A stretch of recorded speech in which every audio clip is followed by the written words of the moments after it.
Are you ready to take your business to the next level? Every day there are countless books and articles that are published offering the key on how to make your business a success. It's easy to feel overwhelmed trying to keep up and run your business. That's why Deb Creer created the Business Power Hour. Keep up on the latest trends, best practices, and techniques for how to make your business a success. Let the Business Power Hour do the heavy work for you. Good morning. Good morning. I am Deb Creer, and I am passionate about giving professionals the tools that they need to make themselves and their businesses as successful as possible.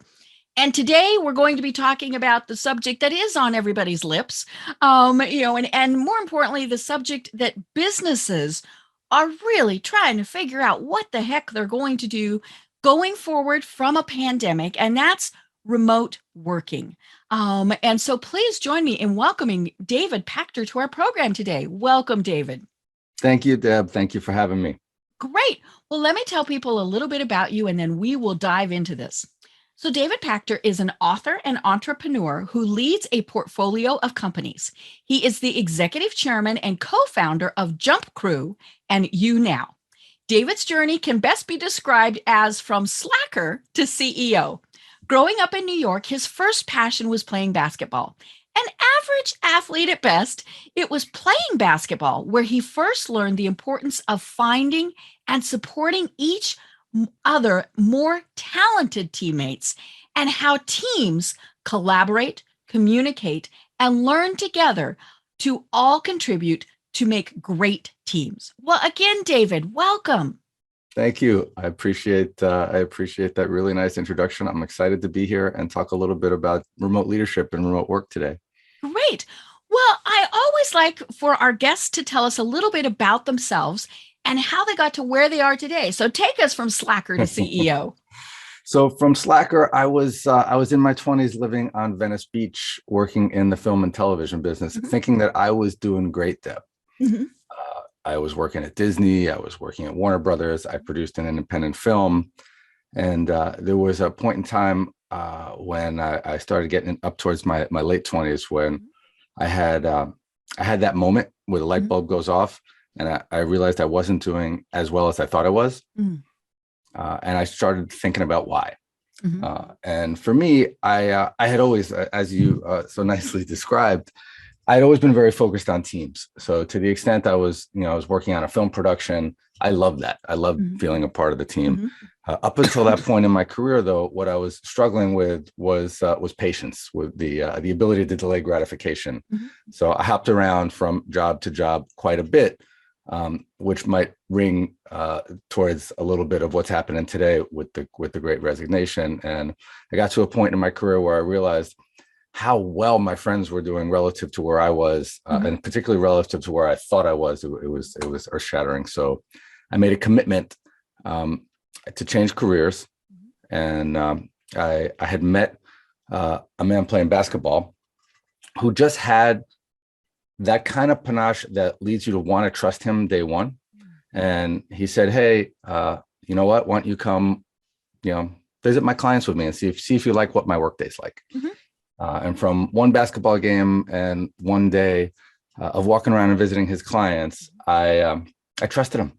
And I moved 3,000 miles back to New York from Los Angeles, and left my job at Warner Brothers as an assistant producer, working for John Peters, and took a entry-level sales job selling temporary services in Manhattan with a different mindset around being focused and determined to be in the seat long enough to be successful and level up in the game. And that's really kind of where the start of the upward lift of my career started. I was about 28, 29 years old. I love it. And clearly that gentleman was the epitome of a great leader. As you said, you trusted him right away. I mean, to just quit and pack up and move, that's phenomenal. And unfortunately, it's also very rare. It's rare, but I think it's important for us to seek out, and I think it's an important message for us to get out there, because trust mitigates risk. Right. And when we're talking about, getting people from point A to point B, wherever that is, whether it's leveling up or just, getting them into a new game. Trust is a really important part of that. And it's one of the hardest things to build when you're not sitting across the table from someone or in the lunchroom with someone.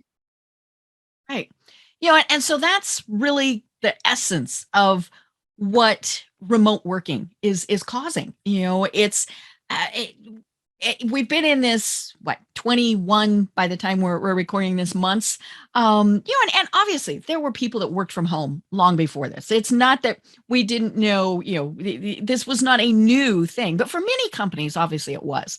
And I think it is at least initially one of the first things that I heard so many people say was, how do we trust that our employees are going to get the work done when I'm not standing there staring over their shoulder? So talk about that, because I think that really is one of the biggest things is, we're not talking about those micromanagers who really do want to stare over the shoulder. It's just the general people who are like, A lot of companies, I would venture to say most companies didn't actually trust that the work would get done. But the really interesting counterintuitive thing about the pandemic is most companies didn't have a choice at that point. Right. Oh yeah. And on Monday you were at work, and on Friday you were at work, and Monday you were home.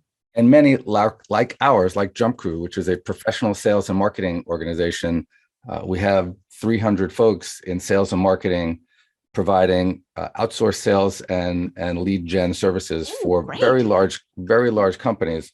We were one of those companies that didn't believe in remote work because we didn't believe that the team element would translate.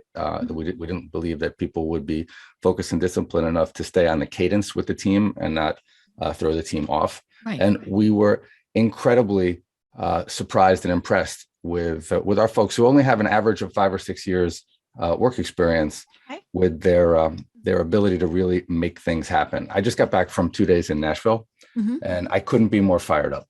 I was able to host 2 in-office meetings, 1 hybrid meeting, and 1 fully remote meeting. And I actually thought they were really telling of our ability to successfully continue on this path and work through a lot of the challenges that are just coming up today. Because for a large part of the last 18 months or so, you had it wasn't necessarily an aspirationally motivated success. There was a lot of desperation in the beginning. People were working extraordinarily hard because they were afraid they were going to lose their jobs. Right. And now we're in a new normal situation, right? Where we need to think about not only, creating psychological safety so people don't feel they're going to lose their jobs if they don't, work 10, 12, 14 hours a day, but an environment where they can thrive, where there's long-term mental health and stability. So we're not burning people out either. And it's been just an incredible last 6 months where we've kind of normalized, we've created some norms and processes around this, and we're starting to lean into best practices to ensure that folks who are in office can really make it happen and work parallel and side by side with remote teams, and actually starting to look at some of the weaknesses in the hybrid approach as well. Right. Yeah. You mentioned that it took a while. I mean, initially it took probably for many companies a month. I mean, for one thing, they didn't have the equipment and the capability for a lot of their employees to work from home. They needed to make sure they had obviously computers, phone systems, internet. I mean, all of those things. And so that took a while to get all of that up to speed. But then it was figuring out how the heck it works. Because for some folks, obviously it depends on what they're doing. It gave them much more flexibility with their schedule. It was kind of as long as you get it done, we don't care what time of day you're doing it. But then others, especially if they were working with teams, you did have to have at least some hours where everybody overlapped. And you're right. I think that did take a while for companies to truly figure out what that was going to be. It very much breaks down on a team level. And it's why there's such a struggle in the hybrid approach where you have teams that are split between home and office, because it's a very different cadence when you're working from home. And the irony is, at JumpCrew, we were leaning into a lot of organizational development, organizational behavior activities for the years before. And we didn't realize how valuable that those activities were going to be until we actually needed to push everyone at home in the pandemic. And it's the reason that I leaned into writing the book over the pandemic, not just because I was home locked in my apartment in Lower Manhattan for 3 or 4 months, but we felt like we had a real head start because we had put our teams together in peer groups, doing online relationship building and core team building activities for years before that, because we had leaned in to creating a coaching culture, and we had impressed upon our leadership team, our emerging leaders, how important the reflective nature of leadership was as they were transitioning from individual contributors into the JumpCrew high growth team environment. Right. And I think that camaraderie, I always say it like the song says it, right? With teams, that is one of the things that people, I think, are struggling with the most, because they're not physically together. They're not gathering at the coffee maker to say, hey, David, what'd you watch on TV last night? And I remember it's been a long time since I've been in corporate America. But one of the things that I did was we did those team building exercises. We went off site. We did the fall over backwards and everybody catches you type of thing. And it built, it comes back to what we were saying at the very start, kind of that trust, but it also, you got to know them a little bit better, all those things. And so now, how do we do that remotely? It takes a lot of intention. I will tell you that we've been leaning into this for a while, and for younger companies, it can seem like a distraction, but it's actually core to their business, right? Because at this point in the development cycle of teams, particularly when you might have in-office teams, you might have remote teams, and you might be struggling with hybrid teams, your ability to build connection and community out of your workplace is a really big deal. Folks at home, sometimes, they're super lonely because they're living alone and working alone. Right. And sometimes they're super bombarded with stimuli because they have 3 kids in the house and there's 2 people working in the house. Yeah, and the dog and the cat and the TV's on and the laundry's going. And so balancing between the two, if you can bring a level of consistency and caring and understanding as a remote leader, that's what really inspired me to write Remote Leadership. I was really seeing the material difference of what happens when people show up for other people, as opposed to for a company with a motto or a saying or a strong product. Right. Let's talk about your book for a moment. Go ahead and hold it up for those who are watching on the video. It's called Remote Leadership: How to Accelerate Achievement and Create a Community in a Work from Home World. And that really is what this is about, is it's creating that community with people who are not in the same place. Thank you. I mean, there are really 2 transformations in leadership going on here. One is, for 50 years, Tom Peters, management by walking around principle was the gold standard. Right. So there's two problems there. One is, for the most part, you can't in remote leadership manage by walking around. And the second is, looking over somebody's shoulder doesn't necessarily create an environment of psychological safety that makes someone want to be there. Right. And in the era of remote work, when someone has a choice whether or not to make a couple more calls on behalf of the organization, or to take a call from a recruiter, or to take another job interview, how they feel about your commitment to them is a really big deal. Feelings become a really big part of success in team building.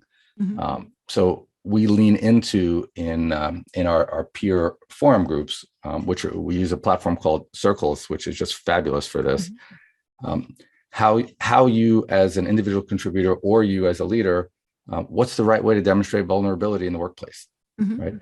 Can you as a leader lead a meeting, by apologizing? It's a very, very powerful thing. Right. But in the era of traditional management, it wasn't what we. Right. It wouldn't have been professional. It wouldn't have been. You like to think that the leader is invulnerable. Things like that. So what we've seen as part of this transformation is just a phenomenal uplift of folks who otherwise might have been looked past or passed over in the organization, introverts. Because me with this voice, without having to stand up in front of a room of 100 people and project and perform on a Zoom or Google Hangouts, I can get heard in front of 10, 20, 100, 300 people. And I might be more comfortable speaking in front of those 300 people right here, right now, than if I was in a giant auditorium. Right. So we're seeing different folks get seats at the table and giving voice to a different style of peak and star performer that we hadn't really heard from before. And it's inspiring the other folks to similarly speak up and get their voices heard. It's very much about creating the psychological safety where people feel comfortable speaking up.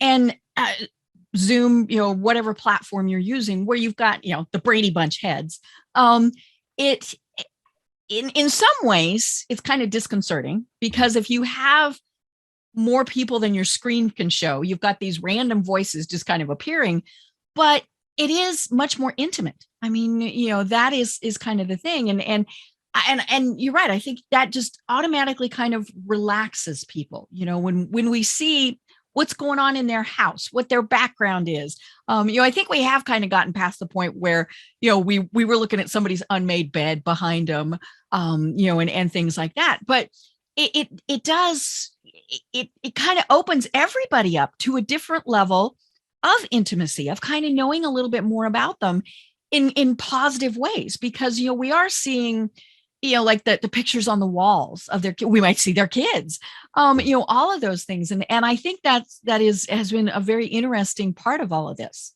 where, we are just able to kind of connect with people on a totally different way. Without a doubt. And the pace of the meetings tends to allow for a little more of that as well. One of the things that distresses me sometimes is if you have an in-person meeting that starts at 10 o'clock, usually people roll in at 10 and they actually spend some time chatting with each other in the room, and then the meeting starts. What we found with the online meetings is if they say they start at 10, they start at 10. So a year ago, I started showing up 5 minutes early to each one. And there's always a couple of people who are jumping in early, and it really lends itself to having more quality conversations. It's been wonderful. Or starting meetings at 10:05, putting them in the calendar at 10:05, and then you get more people to show up at 10. Right. Yeah, it's that little we get a lot from that little chit chat, but it is also very disruptive when you're in a big meeting, in person. It can be, or it can be productive. The challenge is facilitating that meeting. I found what I'm seeing through observing, and again, I have this bird's eye seat at JumpCrew where there are 350 people, and there are many meetings that I get invited to just as a participant to listen on, and I'm observing. And what I'm seeing is how difficult it is to facilitate those meetings when they're half hybrid, when they're hybrid meetings, when half the folks are remote and half the folks. The split of, you can go with the best of intention, but when your attention is split between the screen and the room, it's very, very hard to create an optimal meeting. Well, and just getting everybody's attention, it's fairly easy to get their attention on one, but to try and get their attention on both is difficult.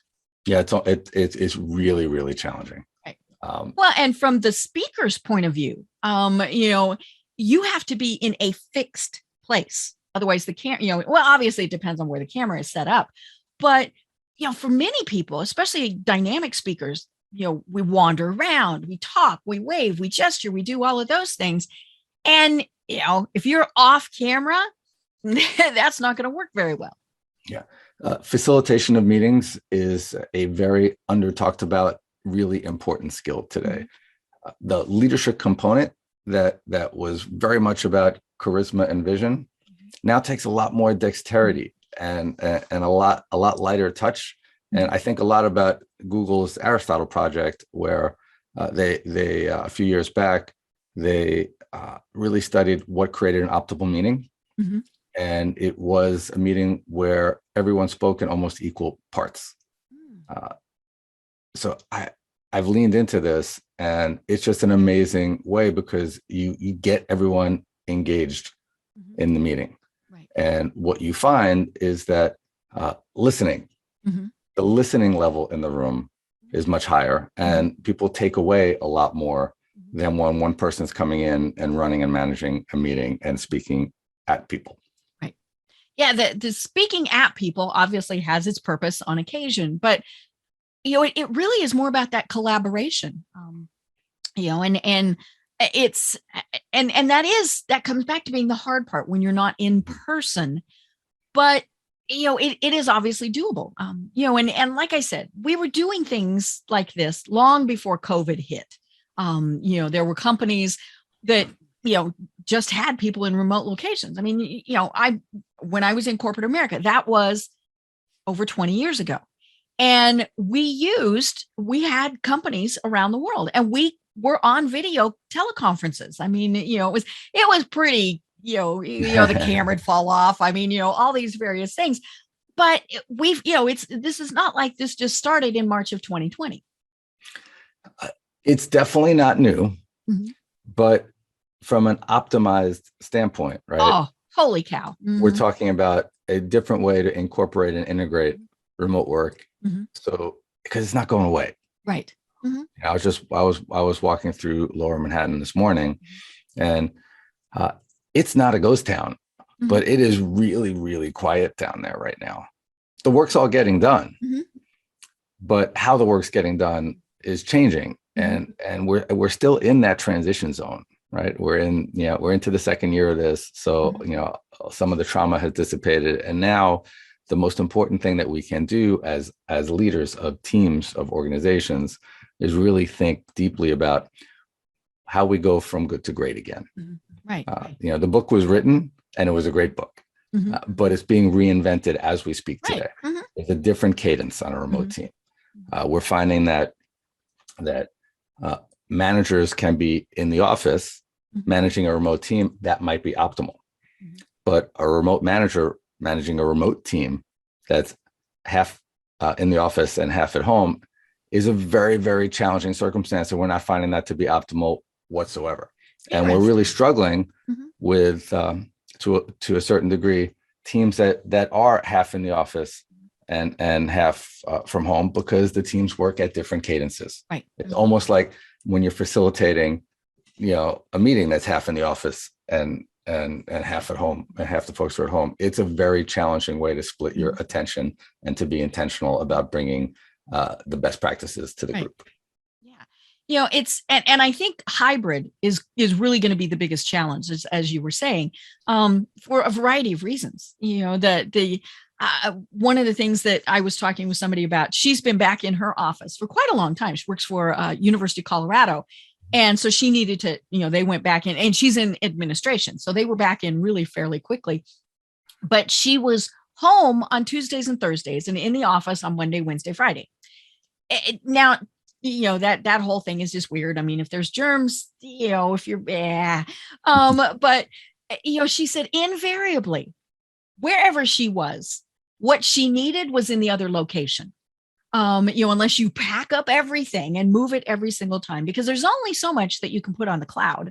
And so, that was a challenge. One of the big things that I think we're hearing a lot of people talk about is that in person, when you're with your manager or, senior leadership, you might have a different way to impress them.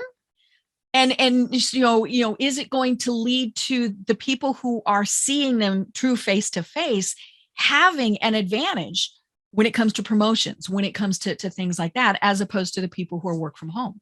So I think where you're going here, and I'm gonna digress a little bit into talent acquisition and retention, right? Because it's interesting. At JumpCrew, there isn't a technical patent on anything we do, but we're able to hire faster, qualitatively better, and deliver better results, or we wouldn't be in business for Right. our 70 different client teams Mhm. that are performing revenue channel activities on behalf of large companies, selling media, selling software, driving leads for automotive companies, for healthcare tech companies. So why do we exist? So there's an existential question here, because the intention with which we've brought to these activities, right, has allowed us to create career paths that make talent want to work for us more than they would want to work for our clients. Right. The approach with which we've taken to engage them and build community has enabled us to retain them long enough to get them leveled up in the organization and into the game of accelerating their own achievement and being the best that can be. So really, a lot of what we're trying to do here is model some of this. And one of the reasons, primary motivations for writing the book was to share some of that, because I think it's a really, really important message, and it's transformational at some level, and it's existential at another level for a younger company that doesn't have the benefit of a legacy product with a long tail of revenue on it. If they don't get their arms around this concept early, they'll never get there. Right. And for the larger company that wants to remain at the forefront of what they're doing, they really only have two choices: to find a company like JumpCrew that can do it, or to figure out how to lean into the organizational change necessary to adapt to the changes in the environment, to make the A players, those talented folks, want to come to work and stay in their organization. And again, it's about how you create community.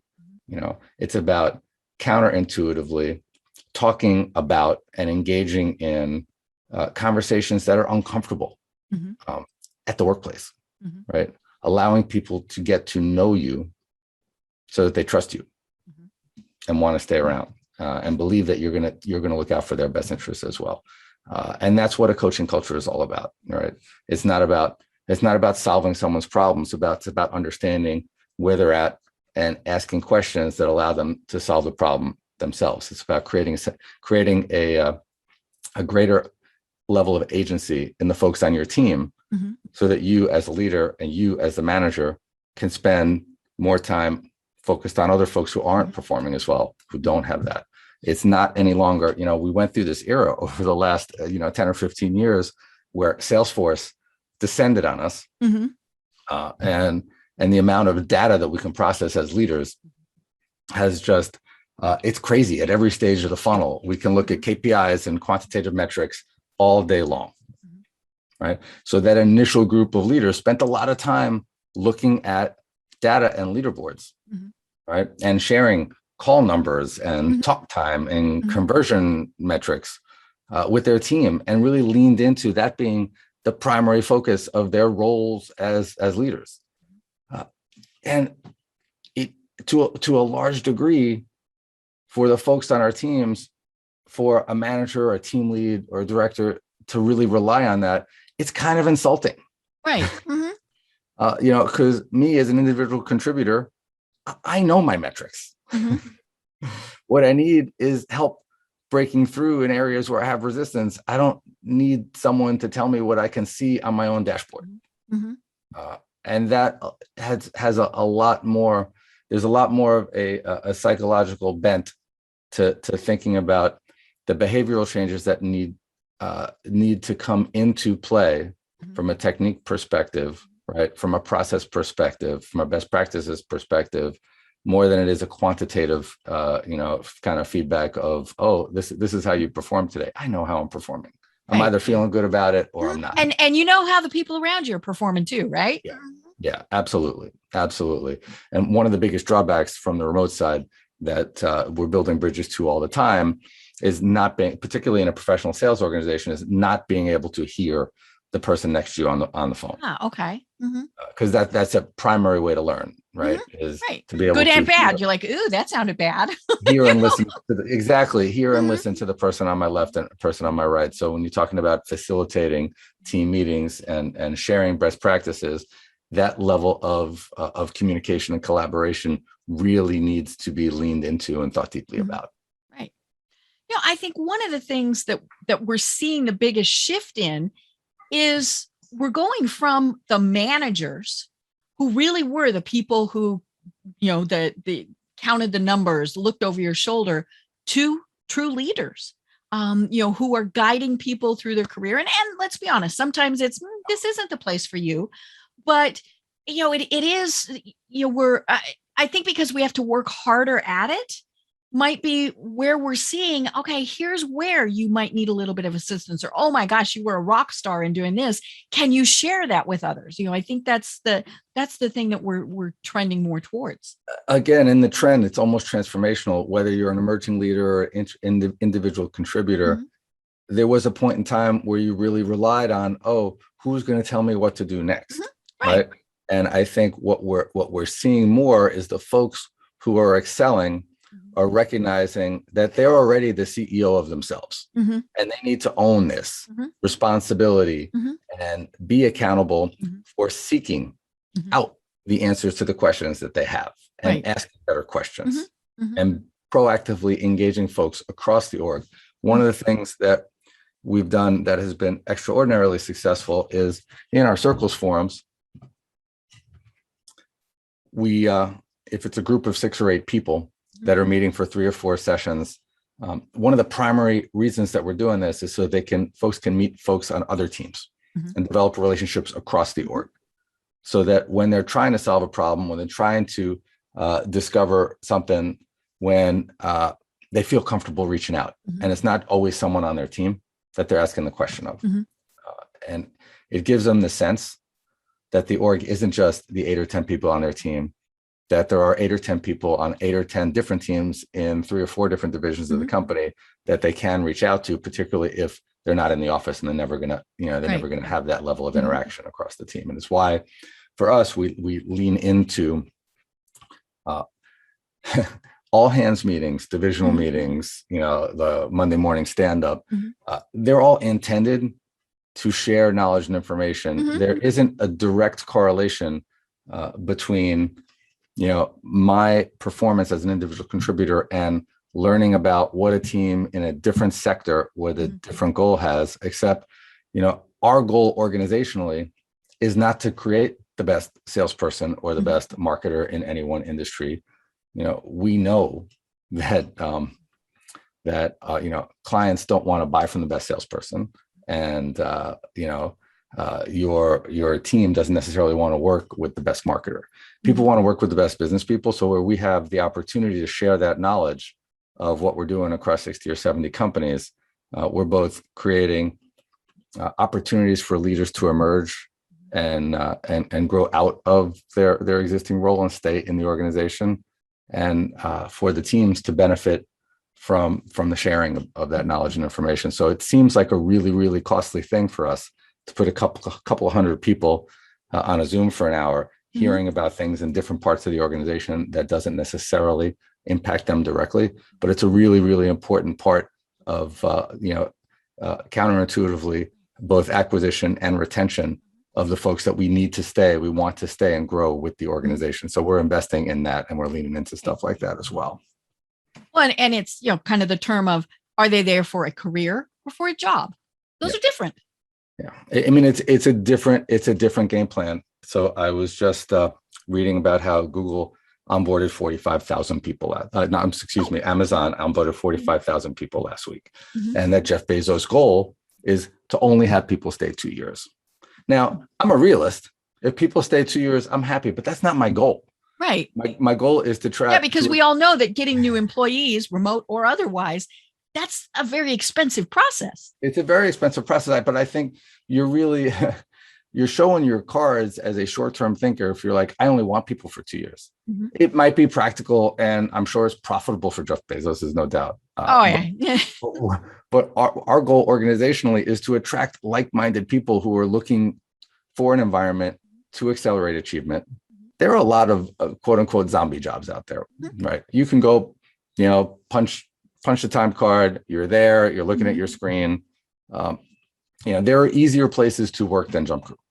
But regardless of your culture or your values or your vision, if you attract a like-minded group of people that that can lean into connections that they have because they share those values and visions, and it creates community, and you create the space for that to happen. Right. So for me, at this point in my career, I started JumpCrew with my partner, who's the CEO, and there were just the two of us. And we still have some folks from our original training class, which is fabulous. But beyond that, when I walk around the office, when I jump on these Zooms, if we have 370 employees, I can point to 30 or 40, hopefully almost 50 people who I feel are co-founders of the organization at this point, because they're that invested in our success. I know they're not going anywhere. I know they're part of the family. And it's a really great feeling. And I think that our success in creating that level of commitment comes from making the investments that we're making, which seem very expensive up front for a young company. We are only a 5-year-old company. But yeah, when they see it as a career, they think of it very differently. And building loyalty, in any type of organization is difficult. And I think now even more so, because there's a lot of opportunities out there.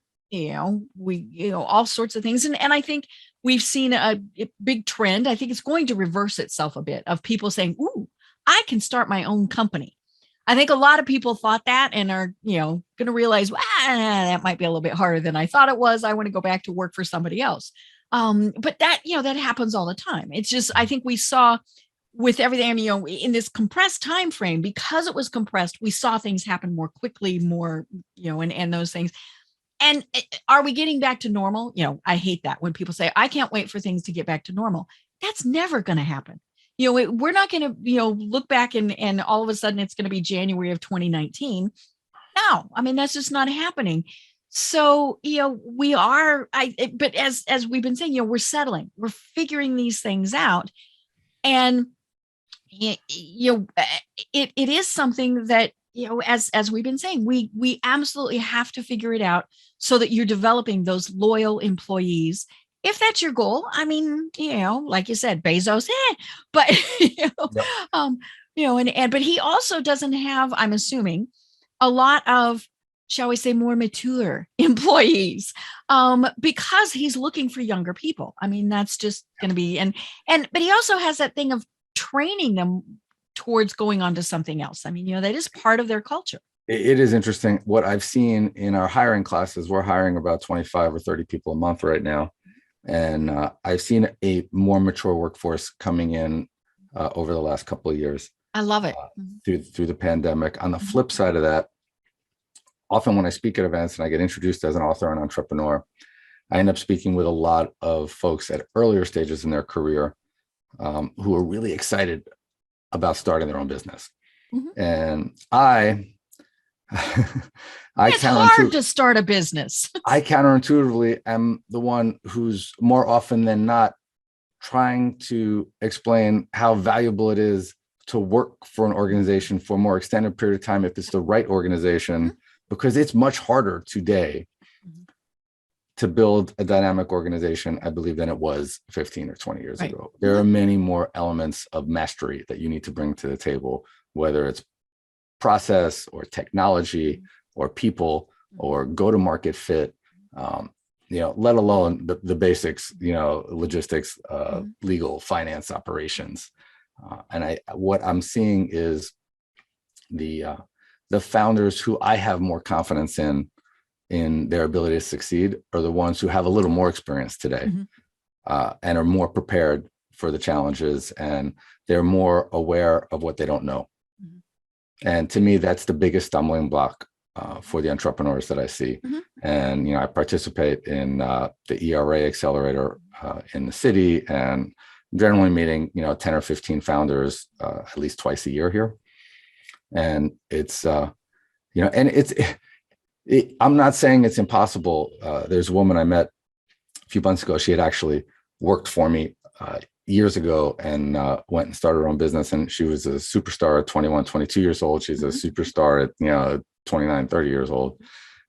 She was very aware of what she didn't know early on. But certainly for me, as an early stage entrepreneur who flopped terribly at 27, 28 years old, I very much attribute it to a level of hubris and lack of awareness of what it was that I actually needed to get my arms around to be successful. Right. Yeah. I mean, it's one thing to think, hey, I have this widget, I have this service, this whatever, and I can build a business around it. But to actually know how to build the business is, it's incredibly difficult, even just from the basics of, legally, how do you set it up? I mean, all of those various things.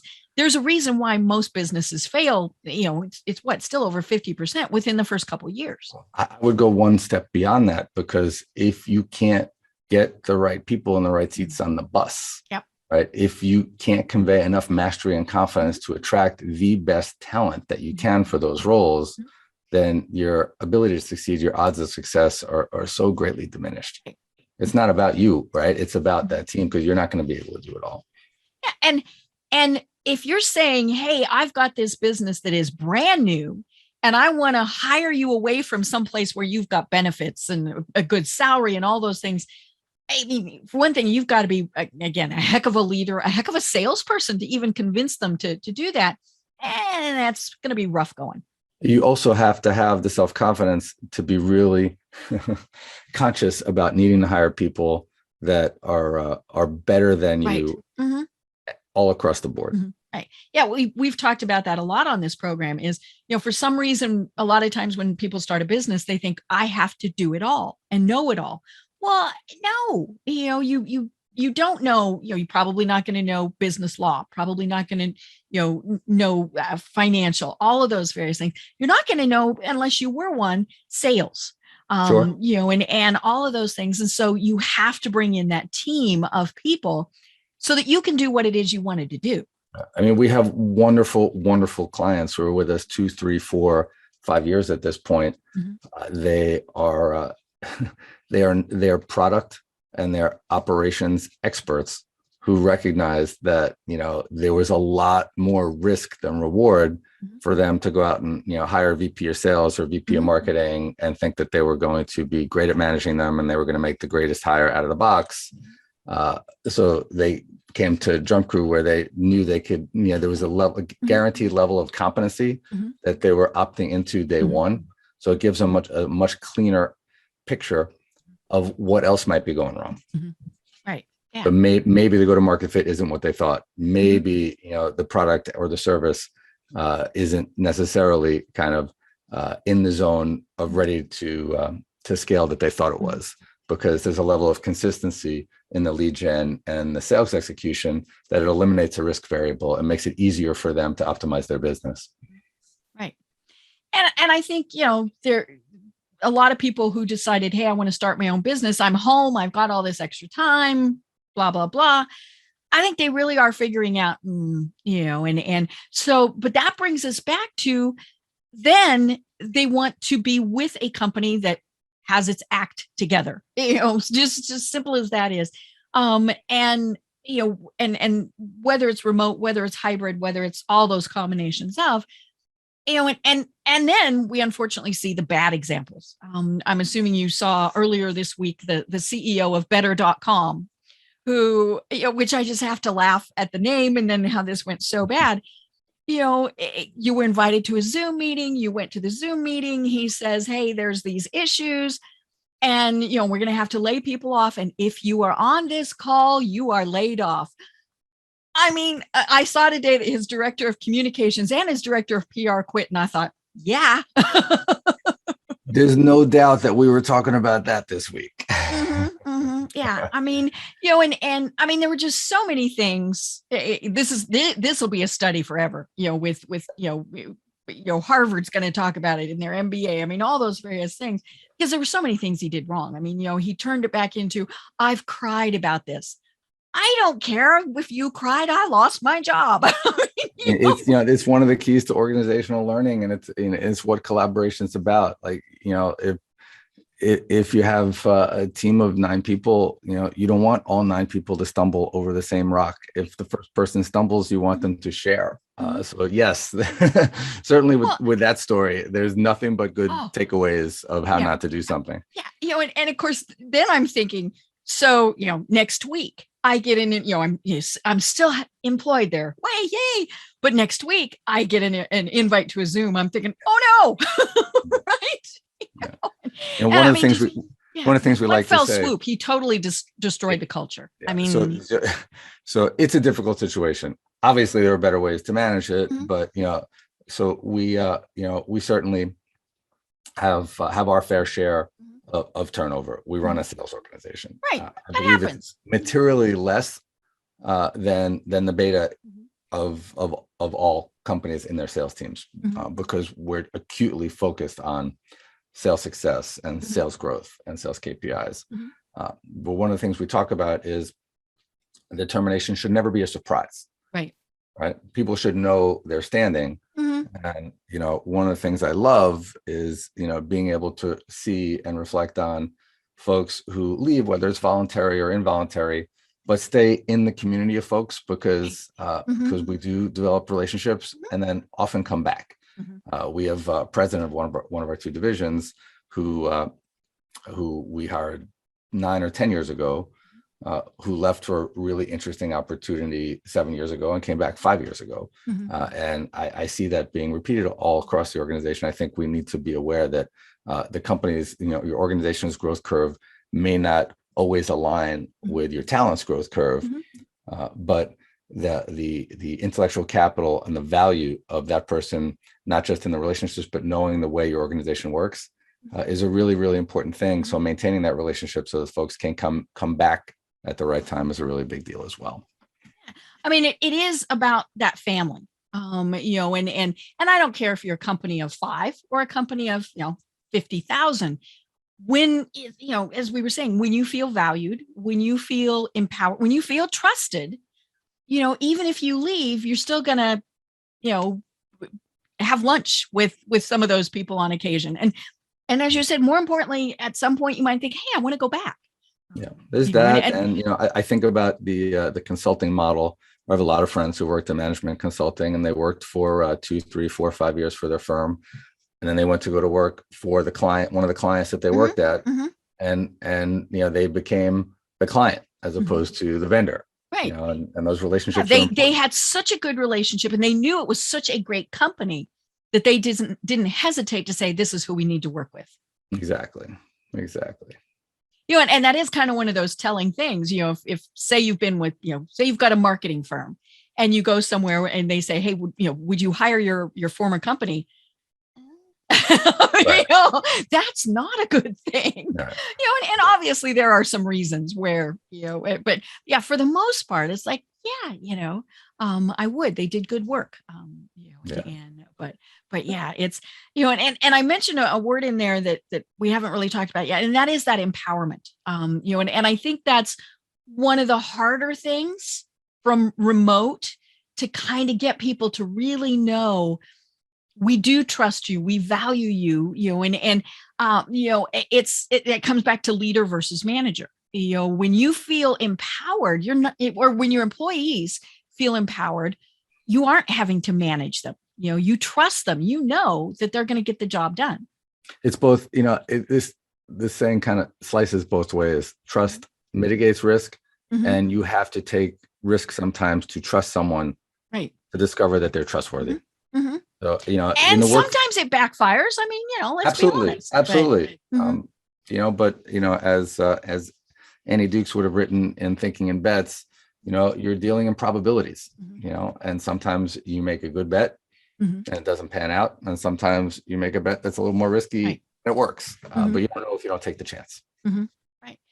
And I remember at the, start of the pandemic, I was talking with a manager who was kind of having those, oh my God, do I trust that they're going to do the work? Do I trust this? Do I trust that?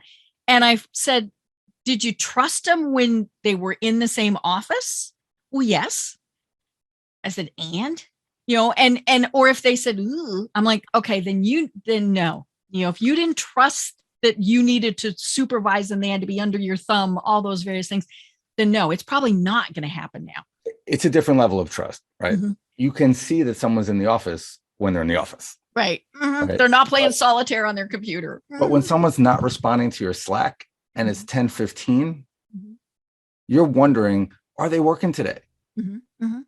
If you see that, if you're the team lead and your dashboard shows that this person didn't respond to your Slack and they haven't made any calls in the last half hour, you're wondering what you're paying that person for. So I think the point I'm trying to make here is this level of transparency has to go to another level. My lunch and my breaks when I'm not available, they're on my schedule.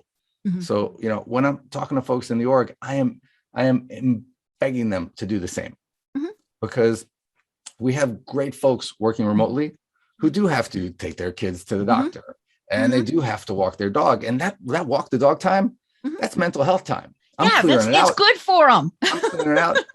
But what I don't want to do is lead people to believe that I'm not working. So until I have that relationship, until they know me really, really well, and maybe even after, there are folks who I'm working with for 10 years and I still want them to know, hey, I have this appointment and I'm not going to be responding to your Slack as professional courtity.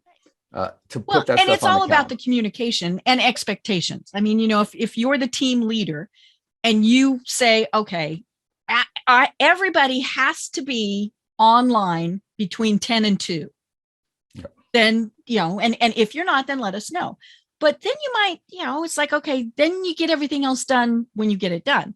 But, it's about communicating, manage those expectations. And I think that was probably one of the hardest things for people remotely. They either crack down really hard and put I'm going to manage the program on, that manages keystrokes, or it was just get the work done, right?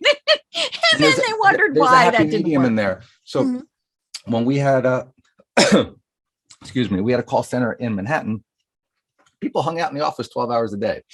We didn't ask them to. It was just, I don't know, it was a Manhattan thing. They had small apartments. They had high rent. Who knew?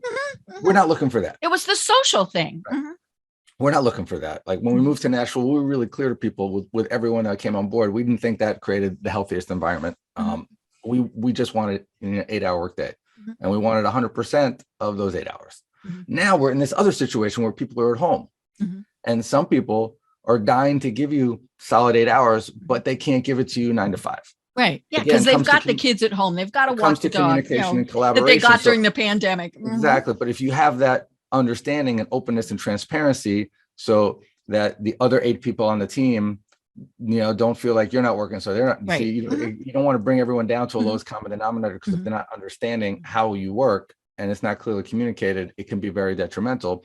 But then if you can nurture that relationship, that person might be the most productive person on your team working those 8 hours, but it's got to fit into a work cadence, which is very challenging if that person is working on a team with in-office folks, because those folks are working, 9 to 5, 8 to 5, whatever it is.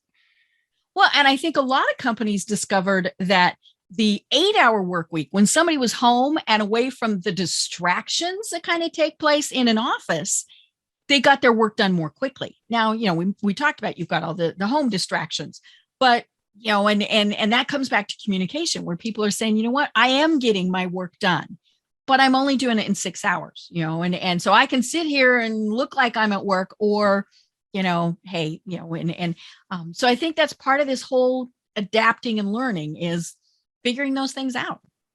It's adapting, learning, and learning who you're working with. So when I was selling, I was a low volume seller with a high conversion rate. The person next to me might have been equally productive, with higher volume and a lower conversion rate. But you have to get to know your folks so that the relationship can develop the right way, and that takes a level of investment from the team lead side, from the manager side. And knowing their work styles and all of those things. I mean, somebody might actually be more productive at 10 p.m. than 100%. The people at 10 a.m. But again, it comes back to communication to say, hey, David, I really am better if I work from 9 p.m. until 1 a.m. Yep. Okay. But I need you to be online from 10 until noon. Yeah. Okay. Then, everybody adapts.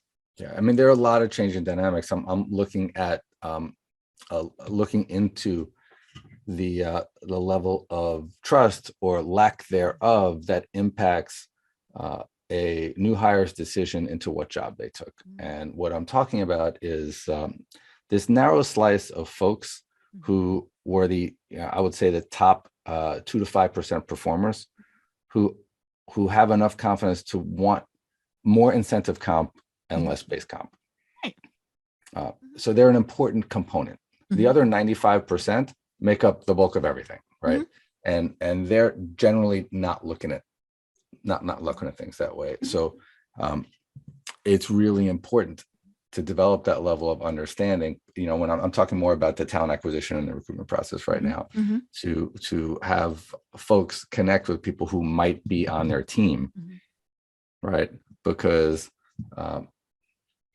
your starting comp, if you're going into a career job, should not be what you're thinking about.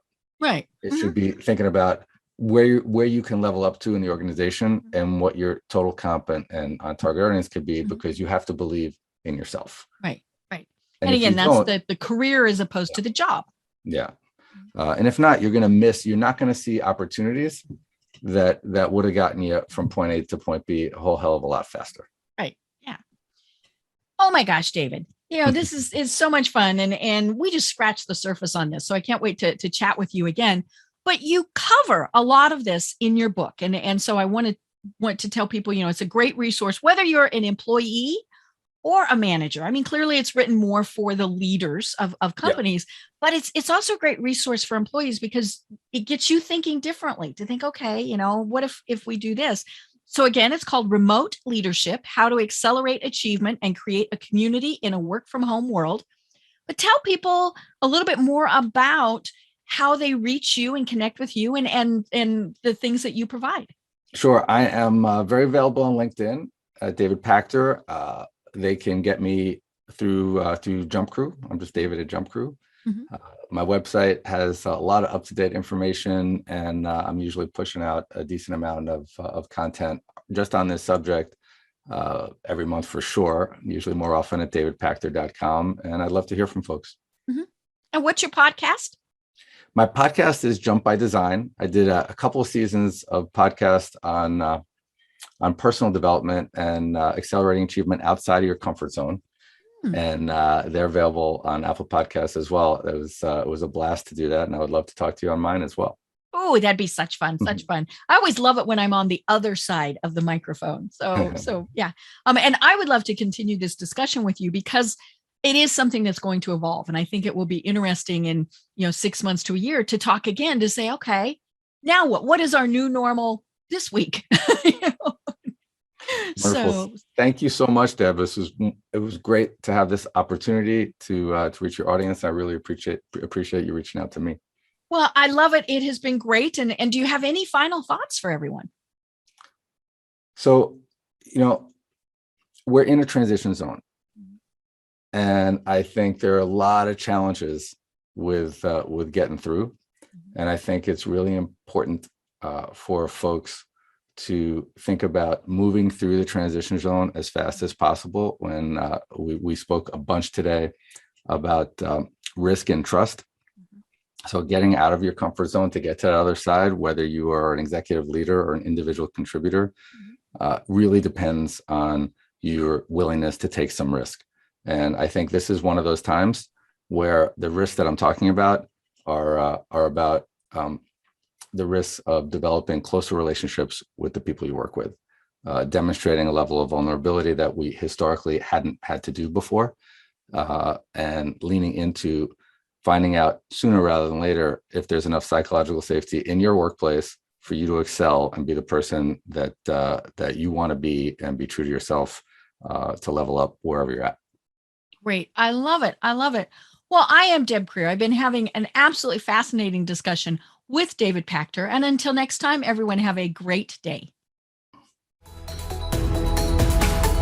Tune in for our next program for even more trends, best practices, and techniques for how to make your business a success. The Business Power Hour, hosted by Deb Creer, is proud to be part of the C-Suite Network.